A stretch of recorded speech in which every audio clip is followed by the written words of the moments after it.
कि अशोक स्तंभ हमारा राष्ट्रीय प्रतीक है।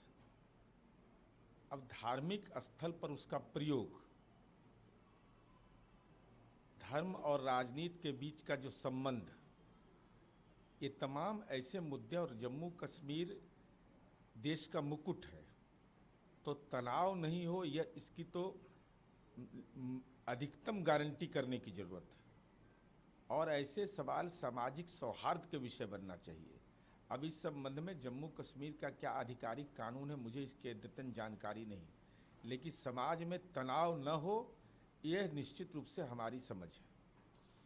लेकिन जिस तरीके से जो घटना घटी है, तोड़फोड़ हुआ है, जो वीडियो वायरल हुआ, उस पर बीजेपी के सांसद सुधांशु त्रिवेदी, उन्होंने कहा कि ऐसा लगता है कि कांग्रेस और उनके सहयोगी ने बिहार से जुड़े प्रतीकों का अपमान करने के लिए अनुबंध लिया है, जो पहले केरल में हुआ, फिर कश्मीर में हुआ। देखिए, उसकी राजनीतिक व्याख्या सबको करने का अधिकार है। मूल प्रश्न यह है कि धार्मिक स्थल पर राष्ट्रीय प्रतीक चिन्ह का उपयोग होगा या नहीं होगा। यह तो कानून बना हुआ है, और कानून किसकी इजाज़त देता है नहीं देता है, ये राज्य सरकार के अधिकार क्षेत्र में है, तो राज्य सरकार को इसमें तय करना है। इसलिए हमारी समझ है कि राष्ट्रीय प्रतीक का तो हर धर्म, जाति और हर प्रांत के लोग उसका सम्मान करते हैं, लेकिन सामाजिक सौहार्द जम्मू कश्मीर में नहीं बिगड़े, यह जरूर आवश्यक है। वहाँ का सीएम भी कह रहे हैं, उमर अब्दुल्ला का पहला सवाल यह है कि क्या प्रतीक को फाउंडेशन के पत्थर पर खोदना चाहिए था कि नहीं। मैंने किसी भी धार्मिक समारोह में इस्तेमाल करने का प्रतीक को नहीं देखा।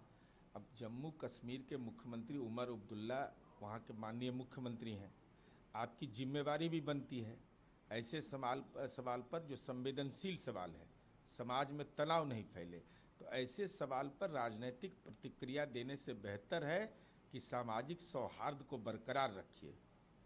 कल इंडिया अलायंस की बैठक हुई है, तेजस्वी जी के नेतृत्व में। चुनाव बहुत नजदीक है, अभी तक कोई सीट का नाम बंटवारा नहीं। इंडिया अलायंस की बैठक लगातार जारी है। लालू जी की यह राजनीति की इच्छा, किडनी ट्रांसप्लांट होने के बावजूद रोहतास पहुंच गए कि हमारे बेटा को किसी ढंग से नेता घोषित कर दो। भविष्य तो लालू जी भी जानते हैं कि क्या होने वाला है, और ऐसी स्थिति में इंडिया अलायंस का सीटों के संबंध में बैठक होना, लेकिन जननायक कर्पूरी ठाकुर की उपाधि चुरा लेना, वह राहुल गांधी जी जननायक बन रहे हैं, तेजस्वी यादव को पप्पू यादव जननायक कह रहे हैं। इस पर इंडी गठबंधन के घटक दल की जुबान खामोश क्यों है? अरे सीट का बंटवारा कर लीजिएगा, लेकिन महत्वपूर्ण सवाल है कि जननायक की विरासत को दफनाने की जो आप कोशिश कर रहे हैं, जनता इस पर पूर्ण विराम लगाएगी। केसीआर ने अपने एक्स पर ट्वीट किया और इस तरीके से वीडियो ट्वीट कर कहा है कि वीडियो में कि लोग छात्र है, वो नौजवान है, युवा है, वो पलायन करके बिहार से बाहर रोजगार करते हैं। सरासर असत्य बोल रहे हैं आप तेजस्वी यादव जी। ट्वीट भी आपका असत्य बोल रहा है। जाति सर्वे की रिपोर्ट जो सर्वदलीय सहमति से हुआ, आज बिहार की कुल आबादी 12,32,48,022 है। 94.28% लोग गांव के अंदर रहते हैं, शहर में रहते हैं, तो पलायन कैसे हो गया? 100 में 94 आदमी रह रहा है बिहार के अंदर। अन्य राज्य में नौकरी करने वाले मात्र 3.50 है। कौन ऐसा राज्य है? केरला, दिल्ली, उत्तर प्रदेश से लेकर के विभिन्न राज्य हैं जिनके राज्य के लोग बाहर में नौकरी करते हैं, और बिहार के लोग विदेश में नौकरी करते हैं 0.17%।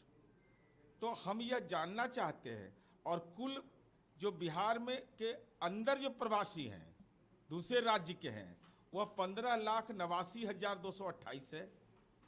तो आप कैसे कह देते हैं? और ये देश सबका है क्या? जेएनयू में पढ़ने का हक बिहारियों को नहीं है? दिल्ली यूनिवर्सिटी में पढ़ने का हक बिहारियों को नहीं है? चंद्रगुप्त प्रबंधन संस्थान में क्या देश के दूसरे राज्य के बच्चे नहीं पढ़ रहे हैं?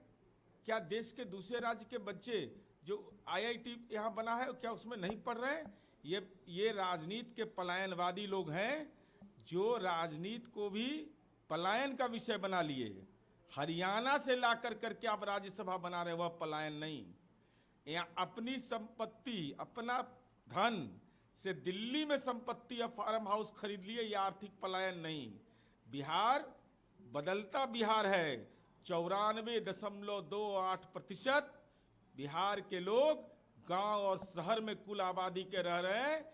ये सच है तेजस्वी यादव, और मैं चुनौती दे रहा हूं कि अगर ये आंकड़े गलत हैं तो आप सीधा मुकाबला के लिए समय और स्थान तय करिए।